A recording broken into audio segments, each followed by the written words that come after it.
नाज़रीन आदाब, अली वासी एक मरतबा फिर नया दौर के प्लेटफॉर्म से आज की ताज़ा तरीन खबरों के साथ हाजिर है। और आज हम आपके लिए वाकई एक बहुत बड़ी खबर लेकर आए हैं, बल्कि तीन बहुत बड़ी खबरें लेकर आए हैं, क्योंकि दो खबरें तो खैर थोड़ी सी मुख्तलिफ हैं ज़रा, लेकिन एक तो बहुत ही बड़ी खबर है। पाकिस्तान का निगरान वज़ीर आज़म कौन होने जा रहा है और कब होने जा रहा है, ये दोनों खबरें हम आपको कुछ ही देर में बताएंगे। लेकिन इससे पहले हम बात करना चाहते हैं कि इमरान खान साहब ने आज एक बहुत बड़ा खिताब किया। बहुत बड़ा से मुराद ये कि लंबा, लेकिन जो बहुत बड़ा खिताब था उसके अंदर उन्होंने कुछ बहुत इंपॉर्टेंट बातें भी की हैं, जिसमें से एक बहुत इंपॉर्टेंट बात उनकी है कि मैं पाकिस्तान से नहीं जाने वाला। उन्होंने कहा कि मैं पाकिस्तान क्यों छोड़ूं, मैं पाकिस्तान इसलिए छोड़ूं क्योंकि मैंने करप्शन की है। करप्शन तो मैंने की नहीं है, तो नवाज शरीफ या पाकिस्तान के जो दीगर लीडरान पाकिस्तान से बाहर चले जाते हैं वो तो इस वजह से चले जाते हैं बिकॉज उन्होंने करप्शन की होती है, मगर मैंने कोई करप्शन नहीं की हुई, लिहाजा मेरे पाकिस्तान से बाहर जाने की कोई वजह नहीं है।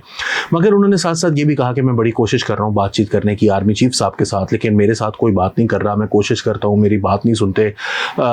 मैं कोई अपनी ज़ात के लिए तो बात नहीं कर रहा, मैं तो पाकिस्तान की खातिर ये बात करना चाह रहा हूँ। बिल्कुल एक मज़ाक़ खेज़ बात है, बल्कि मैं कहूँगा कि एक झूठ है पाकिस्तान के अवाम के साथ। अगर आपने वाकई पाकिस्तान के अवाम के लिए कोई बात करनी है, आपके जो भी बातचीत है वो आप सामने रख दीजिए, और अगर हमें लगेगा कि वो पाकिस्तान के अवाम के लिए कोई बात हो रही है तो लोग आपकी आवाज़ बन जाएंगे और आर्मी चीफ को वो सुननी पड़ेगी। आपकी तकरीर को हम सोशल मीडिया पर तो पब्लिश करते ही हैं, नया दौर के ऊपर भी आप देखते होंगे, यूट्यूब चैनल्स के ऊपर, फेसबुक के ऊपर आपकी तकारीर लग रही हैं, तो कोई ऐसी बात नहीं है। वो उन्होंने साथ साथ ये भी कहा कि जी मौजूदा हुकूमत के पास कोई रोड मैप नहीं है। रोड मैप सिर्फ जो सारी की सारी एजेंसीज़ हैं, फौज है और हर एक जो है वो सिर्फ पाकिस्तान तहरीक इंसाफ को ख़त्म करने पर लगा हुआ है। रोड मैप तो आपके पास भी नहीं है, और इस बात का सबूत आपके 3-3.5 साल हुकूमत है। मगर जो उन्होंने ये बात कही है कि जी एक मरतबा फिर कि जो कुछ आज मेरे साथ हो रहा है, और साथ उन्होंने ये कहा कि जी वो बाकियों के ऊपर भी होगा, लेकिन उन्होंने कहा कि जैसे 2018 की तरह की हुकूमत मिली तो दोबारा इंतखाबात करवा दूंगा। इमरान खान साहब जो है ना वो बिल्कुल भूल चुके हैं कि पाकिस्तान के अंदर कोई जमहूरियत का निज़ाम है। वो एक वन पार्टी गवर्नमेंट चाहते हैं, जिसके अंदर वन पार्टी सिस्टम चाहते हैं। वरना कोalition के साथ उन्होंने पहले भी बाकी हुकूमतें भी जो है वो सर्वाइव करती रही हैं। पीपल्स पार्टी की हुकूमत ने सर्वाइव की। इवन जब नून लीग के पास हुकूमत आई 2013 में, तो उनके पास इतने लोग थे कि वो अपनी हुकूमत जो है वो बना सकते थे, ऑलमोस्ट थे कुछ दीगर जो लोग हैं उनको साथ मिलाकर, लेकिन उन्होंने मुख्तलिफ सियासी जमातों को साथ मिलाया पेरिफेरीज से। उन्होंने मौलाना फजलुर रहमान को भी अपने साथ रखा, बेशक उनके पास वजारतें हों या ना हो। पीपल्स पार्टी के साथ भी उन्होंने एंगेज किए रखा मुसलसल। लेकिन इमरान खान साहब चाहते हैं कि जी इस दफ़ा जो है वो दोबारा से हुकूमत गिरा देंगे। तो ये जो हुकूमत गिराना, पार्लियामेंट को डिसॉल्व करना, जो मजाक बना रखा है, जो उन्होंने पहले इससे असम्बलियाँ तोड़ी उन्होंने खैबर पख्तूनख्वा की, पंजाब की, उनको अभी भी समझ नहीं है कि this is the most stupid idea जो कि किसी भी इंसान के दिमाग में। और ये आज का मसला नहीं है इनका, ये 2007 में APDM के प्लेटफॉर्म से एग्जैक्टली यही कह रहे थे कि तमाम सियासी जमातें जो हैं वो इस्तीफे दे दें और परवेज़ मुशर्रफ जो है वो डीलेजिटिमाइज हो जाएगा।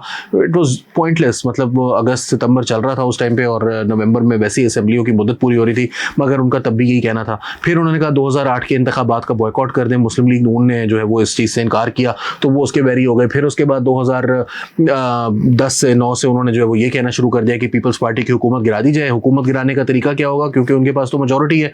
तो उन्होंने कहा नून लीग जो है, क्योंकि खुद असेंबलियों में थे नहीं, तो उन्होंने कहा नून लीग जो है वो पार्लियामेंट से जो है वो इस्तीफे देकर बाहर आ जाए। 2014 में फिर वो इक़्तिदार के अंदर थे, हालांकि खैबर पख्तूनख्वा में, लेकिन उसके बावजूद पार्लियामेंट से उन्होंने जो है वो 2014 में इस्तीफे दे दिए पूरी पार्टी ने, और फिर 7-8 महीने के बाद वापस आ गए। वो आपको ख्वाजा आसिफ साहब वाला वो कोई शर्म होती है, हया होती है वाली। फिर 2018 में आए, आपकी हुकूमत जैसे ही ख़त्म हुई, आपने पार्टी से, पूरी पार्टी ने इस्तीफे दे दिए खैबर पख्तूनख्वा कौमी असेंबली से, और फिर उसके चंद माह के बाद आपने पंजाब और खैबर पख्तूनख्वा की अपनी हुकूमतें तोड़ के असेंबलियाँ तोड़ दी। अब वो कह रहे हैं कि मैं दोबारा इक़्तिदार में आ गया तो फिर जो है वो मैं असेंबली तोड़ दूंगा। अगर मुझे उस तरह की मतलब 2/3 मेजॉरिटी नहीं मिलेगी तो मैं असेंबली तोड़ दूंगा। Basically he doesn't believe in the parliamentary system. और मेरा ख्याल है कि ये तो अपने आप को मजीद जो है वो इस मिशन पर लगे हुए हैं कि जो स्टेबिलिटी पाकिस्तान के अंदर आने ही नहीं देनी, और जो इनके पाकिस्तान की पावर्स दैट भी हैं, जो एस्टेब्लिशमेंट है, जो उसके मुख्तलिफ कलपुर्जे हैं फ़ौज के अलावा भी, उनके दिमाग में ये बात जो है वो आहिस्ता आहिस्ता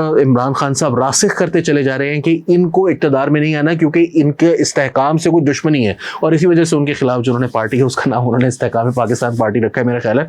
तो इमरान खान साहब, लेकिन अभी अगली खबर जाहिर है कि आपको पता है कि वज़ीर आज़म निगरान कौन है, उसके हवाले से एक बहुत बड़ा फैसला सामने आया। मगर उसकी तरफ जाने से पहले मैं ये ज़रूर कहना चाहूँगा कि आज खैबर पख्तूनख्वा और पंजाब के मुख्तलिफ इलाकों में बहुत शदीद आंधी बारिश तूफ़ान का समा था, और उसकी वजह से बहुत से लोग जो हैं वो अपनी जानों से गए हैं और बहुत से लोग जो हैं वो ज़ख्मी हुए हैं। उनमें से कुछ जो है वो ऐसे भी ज़ख्मी हैं जिनकी टांग या हाथ जो है वो ज़ाया हो गया। तो एक बहुत ही अफसोसनाक वाक़या पेश आया है, क्योंकि 28 लोग जो है वो खैबर पख्तूनख्वा और पंजाब में मिलाकर जो है वो इसमें इंतकाल कर गए हैं, जबकि 100 अफराद जो हैं 140 अफराद जो हैं वो ज़ख्मी हैं, जिनमें से 25 अफराद जो जिनका इंतकाल हुआ है वो सारी की सारी खैबर पख्तूनख्वा में हुई हैं, बन्नू के अंदर, करक में, लकी मरवत में, और 145 इंजर्ड हैं, जबकि 69 हाउसेस जो हैं, घर जो हैं वो बारिश की वजह से गिर गए हैं। बन्नू डिस्ट्रिक्ट के अंदर अकेली में 11 हलाकतें हैं और 73 लोग जो हैं वो ज़ख्मी हुए हैं। लकी मरवत से 5 लोगों के मरने की और 10 के शदीद ज़ख्मी होने की इतलात हैं। इसके अलावा जो है वो इनमें से 4 ख़वातीन और 4 बच्चे और 1 खातून भी जो है वो विक्टिम्स में शामिल हैं।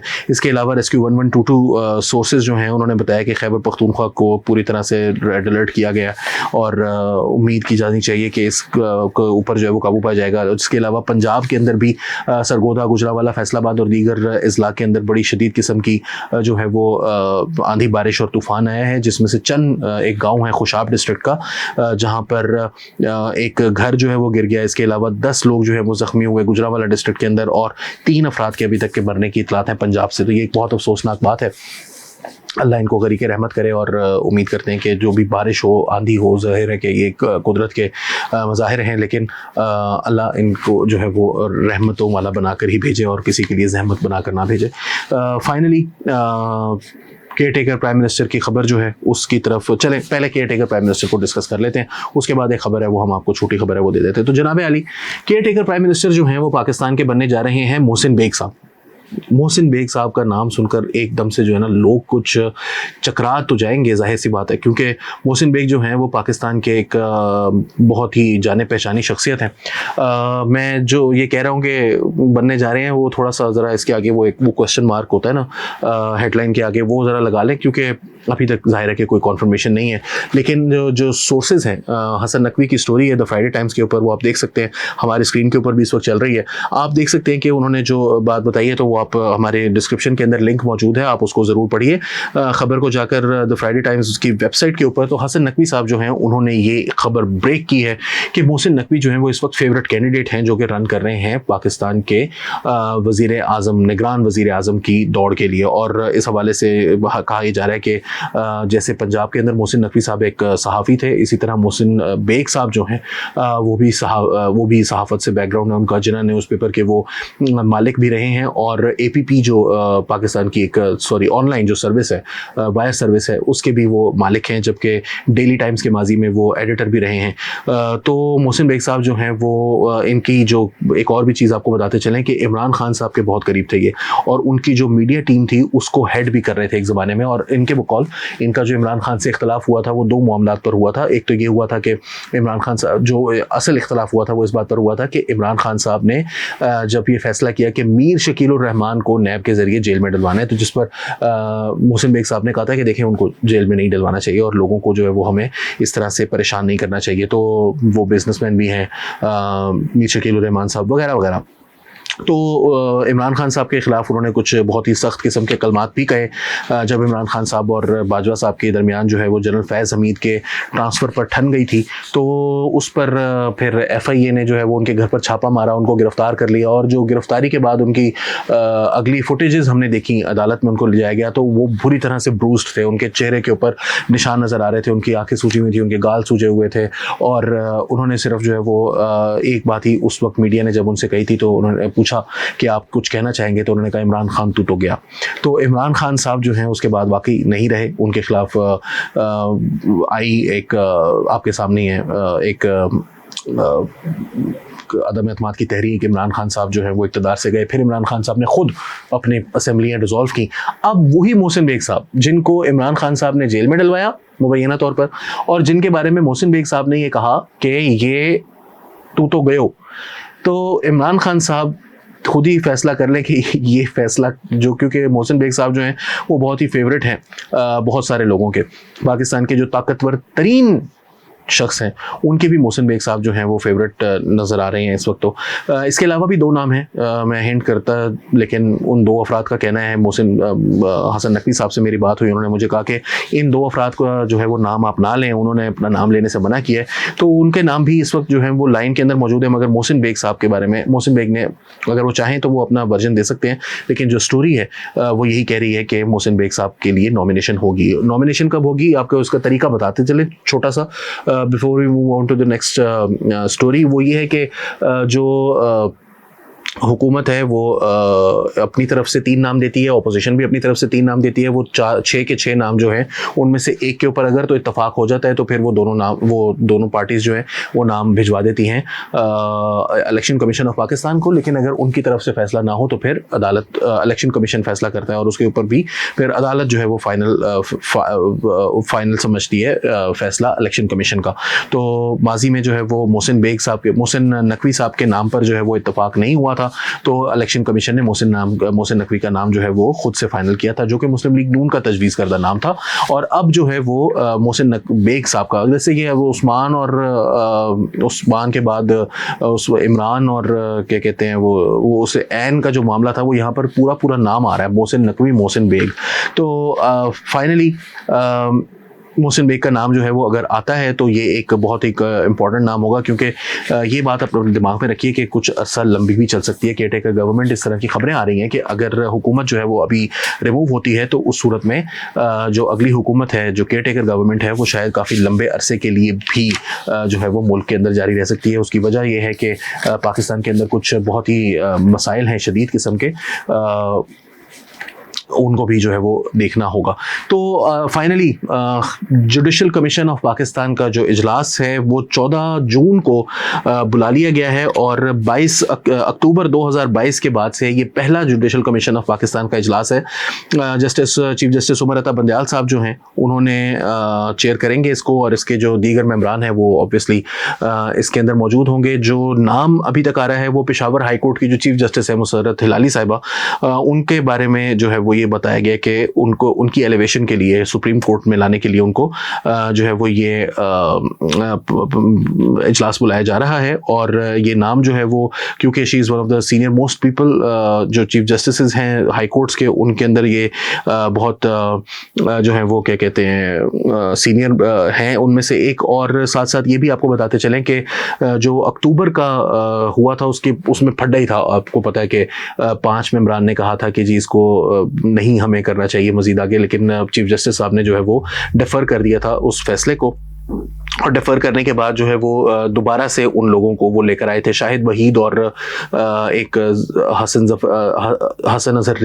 रिजवी साहब जो हैं वो आए चीफ जस्टिस बनकर, जजेस बनकर सुप्रीम कोर्ट में। और लाहौर हाई कोर्ट से जो है वो शाहिद वहीद साहब थे।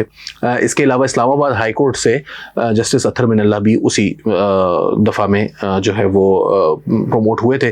तो अब इस वक्त अक्टूबर से 2 सीटें जो हैं, पहले 4 सीटें खाली पड़ी हुई थी, फिर एक और साहब रिटायर हो गए, 5 और सीटें खाली हो गई, तो 3 लोगों को जो है वो उस वक्त रख लिया गया था, लेकिन उस वक्त भी एक नाम जो है वो रिजेक्ट हो गया था। अब जो है वो एक नाम ही सिर्फ आया है, 2 का टोटल नाम था, लेकिन सिर्फ 2 की टोटल वैकेंसी है, लेकिन सिर्फ एक नाम जो है वो एलिवेशन के लिए जो है वो इस वक्त सामने आया है। अभी देखते हैं कि दूसरा नाम, अभी तक तो कोई नॉमिनेट नहीं हुआ। तो अगर मुसर्रत हिलाली साहिबा जो हैं वो पेशावर हाई कोर्ट में आती हैं, तो उनका पेशावर हाई कोर्ट से सुप्रीम कोर्ट में आती हैं, तो ये सुप्रीम कोर्ट में दूसरी खातून जज होंगी जो सुप्रीम कोर्ट तक जाएंगी। इससे पहले हम जानते हैं कि जस्टिस आयशा मलिक जो है वो ऑलरेडी सुप्रीम कोर्ट तक जा चुकी हैं, और वो पहली खातून जज थी जो कि हाई कोर्ट से सुप्रीम कोर्ट में एलिवेट हुई, और अब ये दूसरी होंगी, तो ये एक बहुत ही खुशाइंद बात भी है।